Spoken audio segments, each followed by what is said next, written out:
ओम शांति।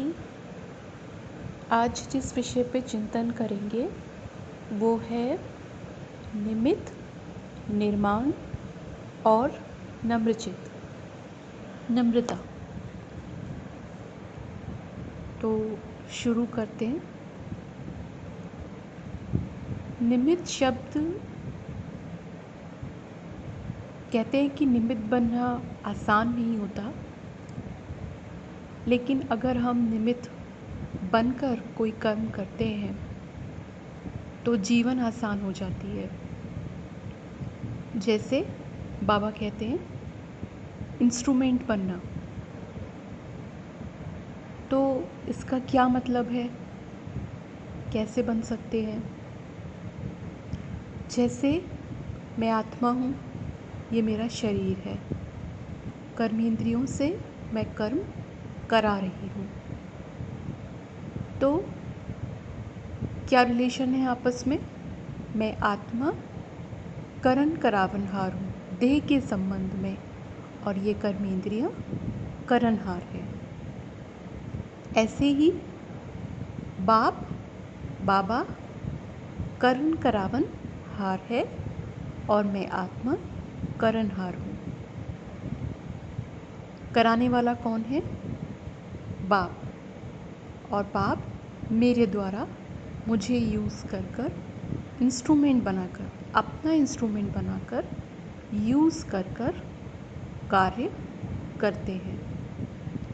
जिसका कार्य होता है उसकी ही जिम्मेवारी होती है, ओनरशिप होती है, रिस्पॉन्सिबिलिटी होती है। और मैं क्या हूँ फिर? ट्रस्टी।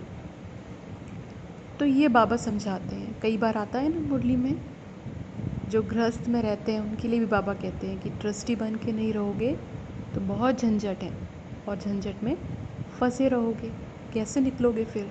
तो ट्रस्टी बन के रहना है कि सारी जिम्मेवारी बाप थोड़ा ना संभालेगा, हमको ही संभालनी है। लेकिन घर गृहस्थ में रहते हुए ट्रस्टी बनकर रहना है कि ये सब जो है, जो भी रिश्ते हैं, जो भी संबंध है, वस्तु है, जो भी है बाप का है, तो मैं संभालने की केवल एक निमित्त हूँ। तो इसको अभ्यास में लाने के लिए पहले तो अपनी स्वयं की जो आइडेंटिटी है वो बहुत छोटी होनी चाहिए और उसके साथ बिल्कुल संतुष्टता होनी चाहिए। जैसे मैं कौन हूँ? तो अब मैं कौन हूँ देह की दृष्टि से तो बहुत ही सारा फैला हुआ है, बहुत सारी लेयर्स है, बहुत कुछ है। तो वो तो बिल्कुल ही आउट ऑफ ऑप्शन है। मैं आत्मा हूँ, बाबा ने बताया मैं कैसी आत्मा हूँ। लेकिन बहुत ही शॉर्ट में अगर मुझे खुद को महसूस करना है तो क्या है मेरी सेल्फ एस्टीम? क्या हूँ मैं आत्मा? मैं बाप दादा का फरिश्ता, बाप दादा का मैसेंजर, दूत, संदेश वाहक हूँ। तो ये जो एक लाइन में आइडेंटिटी हमने अपनी क्रिएट करी, इसके साथ कंप्लीट सेटिस्फैक्शन, तभी हम निमित्त बन सकते हैं। हम जीवन में फिर जो भी कार्य कर रहे हैं, स्वाभाविक है कि वो बाप दादा का कार्य है। बाप दादा स्वयं मुझे निमित्त बनाकर वो कार्य संपन्न करा रहे हैं। तो ये क्लैरिटी बहुत ज़रूरी है। फिर मेरा रोल क्या कि मैं करणहार हूँ, ऐसे समझ के, और बाप कराने वाला, करण करावन हार है।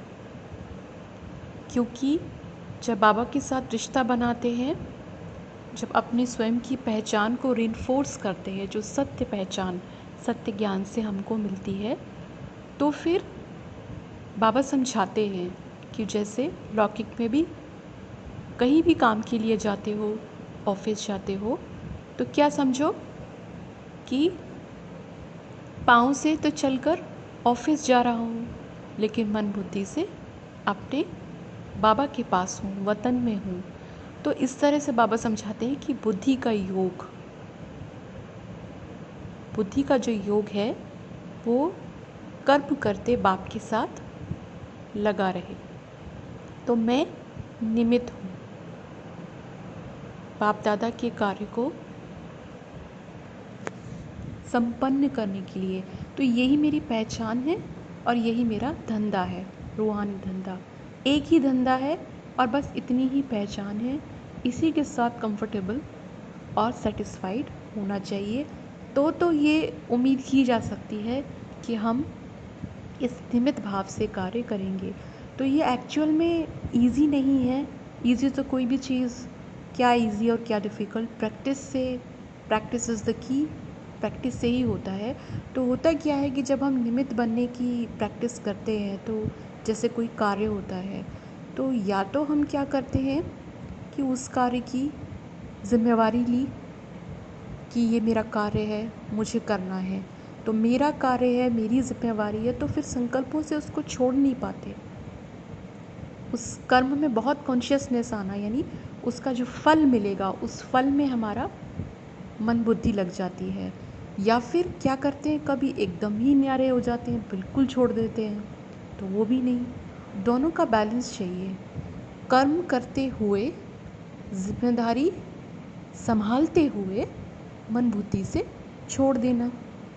तो कब छोड़ना है और कब करना है, ये बैलेंस चाहिए। ये बहुत इम्पोर्टेंट है। ये निमित्त भाव जो है, ये बहुत इम्पोर्टेंट है हमारे लिए। फिर निर्माण बहुत ही ज़्यादा इम्पोर्टेंट है कि कौन कर सकते हैं ईश्वरीय सेवा, परमात्मा का कार्य कौन कर सकते हैं। तो बहुत निर्माण होने की ज़रूरत है। तो इसके लिए तो देखो ये है कि जैसे बाबा ने कहा कि बच्चे तुम पूर्वज हो, मैं पूर्वज आत्मा हूँ, तो मुझे संसार से मान क्यों चाहिए। बड़े भाई बहन होते हैं, छोटे भाई बहनों की केयर करते हैं, लुक आफ्टर करते हैं, उनका ध्यान रखते हैं, होता है ना ऐसा। तो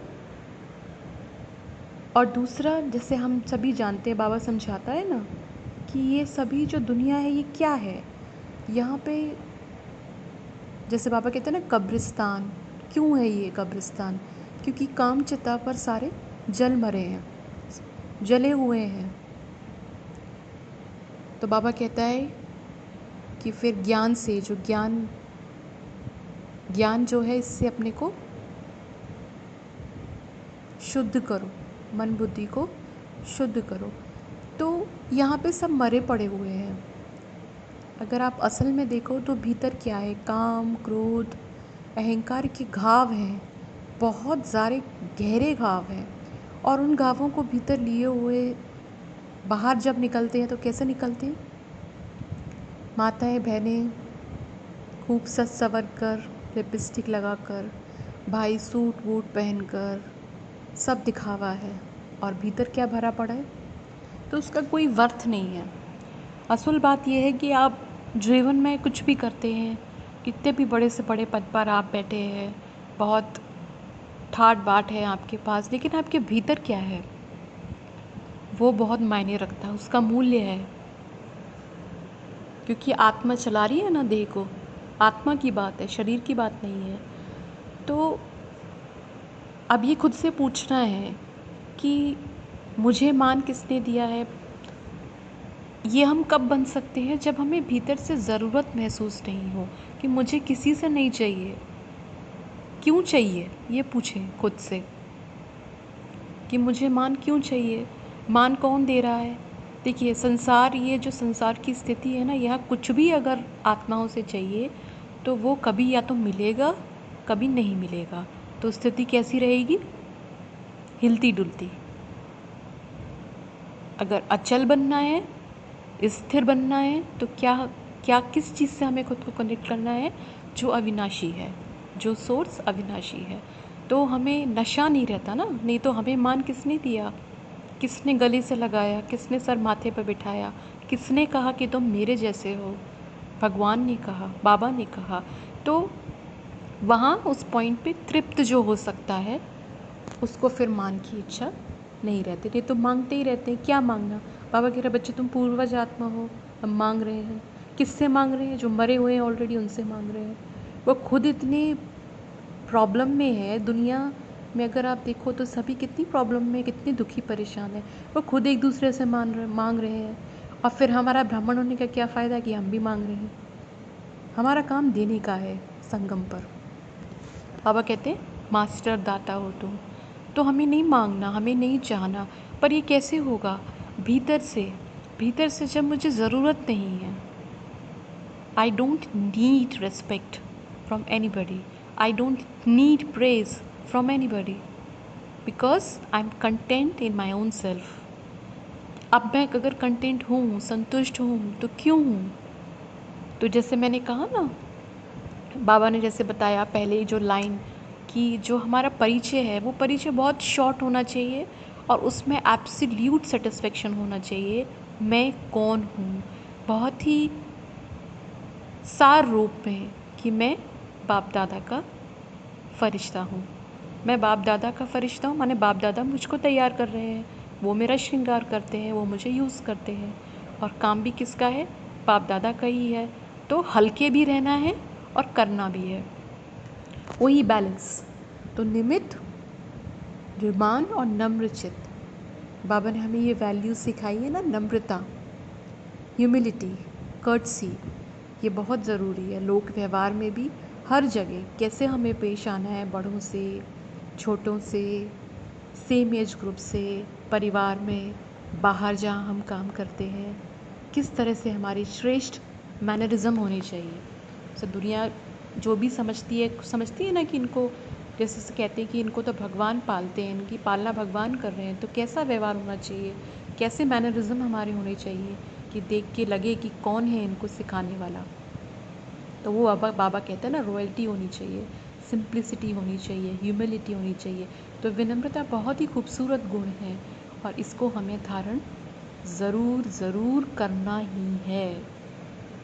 ये प्रत्यक्ष हमारे जीवन से नज़र आए। परिवर्तन क्या है? परिवर्तन वो है जो संस्कारों में आए, जो हमारे जीवन से दिखे, हमारे कर्मों में, एक्शंस में आना चाहिए। कहते हैं actions speak louder than words, कहते हैं ना। तो हमारे एक्शंस में दिखे, कर्मों में दिखे, चेहरे में दिखे, ये बहुत इम्पोर्टेंट है। तो उसी स्थिति को कहते हैं कि निरंतर सेवाधारी। अब सेवा भी, जैसे कोई सेवा किसी चीज़ पर निर्भर थोड़ी ना होती है, ना सेवा किसी साधन पर निर्भर है, ना पुरुषार्थ किसी पर निर्भर होता है।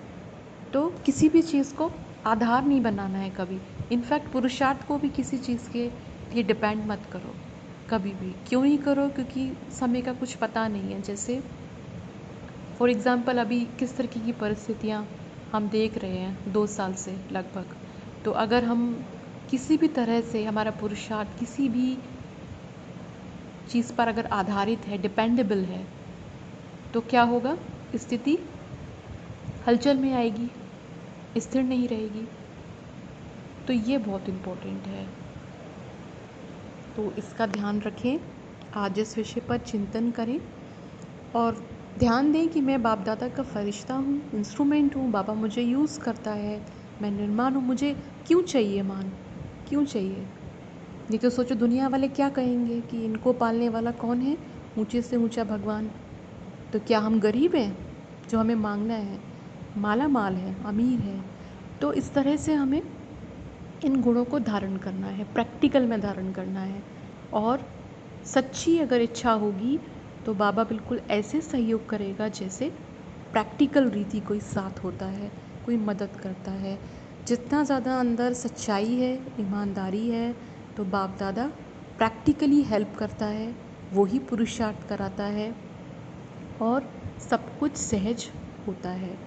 तो आज इस विषय पे चिंतन करते हैं और चेकिंग करते हैं कि कितना क्वांटिटी में, परसेंटेज में ये हमने अपने अंदर धारण किया है और कितना भी बाकी है। ओम शांति।